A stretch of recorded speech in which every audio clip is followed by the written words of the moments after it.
Hi everyone, আসসালামু আলাইকুম। কেমন আছেন সবাই? আশা করি সবাই ভালো আছেন। তো আপনাদের দোয়ায় ভালোবাসা আলহামদুলিল্লাহ আমিও ভালো আছি।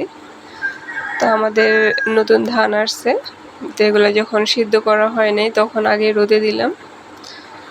তো ধানের কাজটা আমি তেমন একটা পারি না, সেটা আপনাদের সাথে আগের ভিডিওতে আমি শেয়ার করছিলাম। তারপরে কি করার, নিজেদের জমির ধান করতে হয়।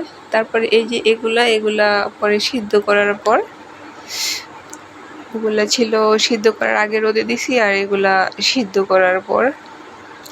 তো আসলে আমি ধানের কাজটা আগে থেকেই পারি না। ধানের যে ধুলাবালু ওগুলাতে আমার একটা ডাস্ট অ্যালার্জির সমস্যা আছে, পুরো শরীর পুরো ফিটা যায়। আর এমন রোদের মাঝে আসলেই আমার মাথায় ঠোকরায়, আমার সাইনোসাইটিসের সমস্যা, ওই কারণে আমি রোদে আসতে পারি না। মাথায় এমনিতেই ধুলাবালুতে সমস্যা হয়ে যায়। তেমন বৃষ্টির দিনে কিন্তু ধান আসলে সমস্যা হয়। এই রোদ, এই বৃষ্টি, একবার ধানগুলো উঠাও, একবার আবার ছাদে দাও, এভাবে কিন্তু প্রচুর পরিমাণে কষ্ট হয়ে যায়। তো এই সিজনের ধানগুলোতে আসলে এমনই কষ্ট হয়, তো কী করার, আর করতে হইব। তো এরই মাঝে মাটির জিনিসপত্র নিয়ে একটা ফেরিওয়ালা আসলো। তো আমি চাইছিলাম কয়টা প্লেট অথবা মাটির হাঁড়ি পাতিল নিতে, পরে দেখি যে ওগুলো পাই নাই, এরকমগুলো পাইছি। তো আমি অনলাইনে সবসময় দেখি, কিন্তু অনলাইন থেকে আনা হয় না। তো আমি এখানে একটা পাইপেন আর একটা ফিটার সাজ নিলাম, কারণ নতুন ধান আসছে, পিঠা বানাবো। আর আমার অলরেডি তো সবসময় চিতল পিঠাটা বানানো হয়। তো আশা ছিল ছোট ছোট এরকম সাজের মধ্যে পিঠা বানাবো। তারপরে যে আমাদের চালগুলা, ধানগুলা পুরা রোদে দিয়া আমরা ভাঙাইছি, ভাঙানোর পর আমাদের এই চাউলগুলো হয়েছে সেদ্ধ চাউল। আর পিঠা বানানোর জন্য কিছু চাউল রাখছিলাম এগুলা। তো এই যে আজকে আমি কিছু পিঠা বানাবো। তো প্রথমে আমি আধা ঘন্টার মতো কিছু চাউল ভিজিয়ে রাখছি পানি দিয়া। এখন আমি ব্লেন্ডার করে নিব এগুলা। তো আমি কিন্তু এই চাউলগুলোর সাথে ভাত, গরম ভাত আর কিছু কর্নফ্লাওয়ার মিক্স করে নিছি, যাতে পিঠাটা একেবারে নরম হয়। তো আমি যখনই পিঠা বানাই এমনই করি, যাতে পিঠাটা পুরো ফুলকো ফুলকো আর নরম হয়।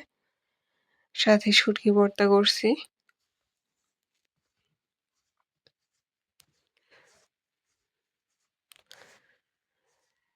এই তো আমার ডোটা গোলানো শেষ। তো দেখি আজকে নতুন সাজের মধ্যে পিঠাগুলো আমার কেমন হয়। অনেকে বলে নতুন সাজে নাকি পিঠা দিলে তেমন একটা উঠতে চায় না, তো আমি ফার্স্ট আজকে ট্রাই করব। তার এদিকে আমার ডোগুলো একটু ঘন হয়ে গেছে, ওই কারণে আমি আর একটু কুসুম গরম পানি অ্যাড করলাম। আগে কিন্তু আমি ব্লেন্ডারে যাই করছি তখন কিন্তু কুসুম গরম পানি অ্যাড করি নাই, নর্মাল পানি দিয়েই ডোগুলা করছি। তো এখন সামান্য একটু কুসুম গরম পানি অ্যাড করছি লবণ দিয়া। তো মাশাআল্লাহ, আমি যখনই পিঠা বানাই আমার পিঠাগুলা কিন্তু অনেক নরম আর ফুলকো ফুলকো হয়। এই যে আমি প্রথমে ফার্স্টে চুলায় দিয়ে অনেকক্ষণ একটু গরম করে নিলাম, আর সাথে একটু তেল ব্রাশ করে নিলাম, জানি না কেমন হয়। এর মাঝে আমি কতক্ষণ ঢাইকা দিতেছি, দেখি উঠে কিনা। তো আসলে আমার ওই পিঠাগুলো কিন্তু তেমন একটা উঠে নাই, ভালো হয় নাই। আগে কিন্তু আমি যতবারে আমার এই পাতিলটাতে দিছি ততবারই কিন্তু মাশাআল্লাহ অনেক ভালো হয়েছে। তো ওটাতে আমি কিন্তু সাকসেস হই নাই, ওই কারণে আমি এই পাতিলটাতে আবার দিছি। তো আসলে আমার এই ভিডিওটা কিন্তু আজকের না, আরও কয়েকদিন আগের। ওই যে বললাম সময়ের অভাবে অথবা অনেক কাজ ছিল, এই কারণে ভিডিও আপলোড করতে পারি নাই। তো এই যে আমি কয়টা চিতল পিঠা আমার শাশুড়ির জন্য, জায়েদের জন্য এখানে রাখছি ভর্তা সহ। তো আসলে গ্রামের বাড়িতে এটাই নিয়ম, যখনই নতুন ধানের কোনো পিঠা বানানো হয় তখন সবাই মিলে কিন্তু পিঠাগুলো খায়। তো আমি ভর্তা করছি আর এই যে পিঠাগুলো বানাইছি সবার জন্য।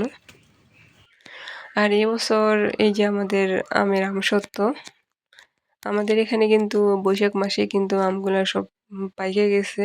অনেক জায়গায় দেখা যায় আম কিন্তু এখনো পাকে নাই বা পাকতে আছে। কিন্তু আমাদের এখানে আমগুলা কিন্তু আগেই পাইকে গেছে। তো আমি অনেক ধরনের আমসত্ত্ব দিছি। এটা পুরা পাকা আমের আমসত্ত্ব।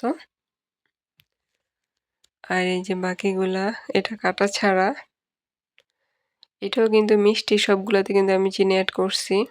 শুধু পাকা আমের গুলাতে আর এগুলা কাইটা এক ধরনের দিছি। তো আসলে আমসত্ত্ব দিলে কিন্তু রোদে দেওয়ার একটু ঝামেলা থাকে। এটাই হলো মেইন সমস্যা। তো মাসাল্লাহ এবার যা দিছি অনেক আমসত্ত্বই দিছি অন্যান্য বারের চেয়ে।